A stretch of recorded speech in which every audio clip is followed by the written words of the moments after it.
అక్కడ ఎవరు నుంచున్నారంటే నేనే. అక్కడ నేను పాట పాడుతున్నాను చూడండి. అది ఎప్పుడంటే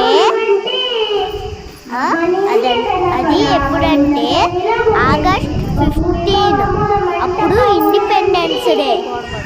అక్కడ పాటలు పాడుతూ డ్యాన్స్ చేస్తూ చెయ్యొచ్చు కూడా. ఇండిపెండెన్స్ డే అయిపోయింది కానీ ఊరికే పాటలు డ్యాన్సులు చేస్తా పాడుతా ఉన్నాము. అంతలో నా వెనకాల గిఫ్ట్లు ఉన్నాయి. అవి గెలిచిన వాళ్ళకి ఇవ్వాలి.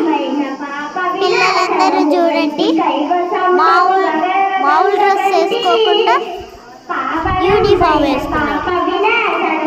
ఎందుకంటే నా వెనకాల హెచ్ఎం సార్ ఆడ కూర్చొని ఉన్నాడు. అతను యూనిఫామే వేసుకొని రావాలి అని చెప్పాడు.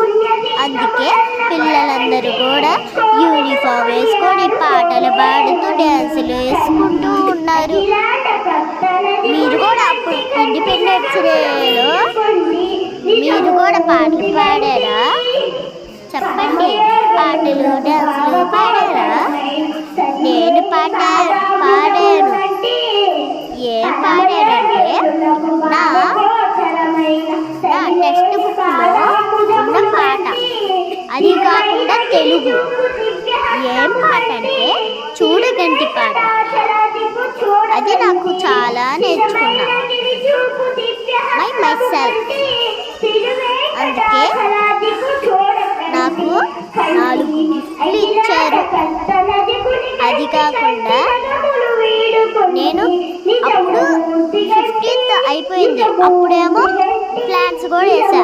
So bye.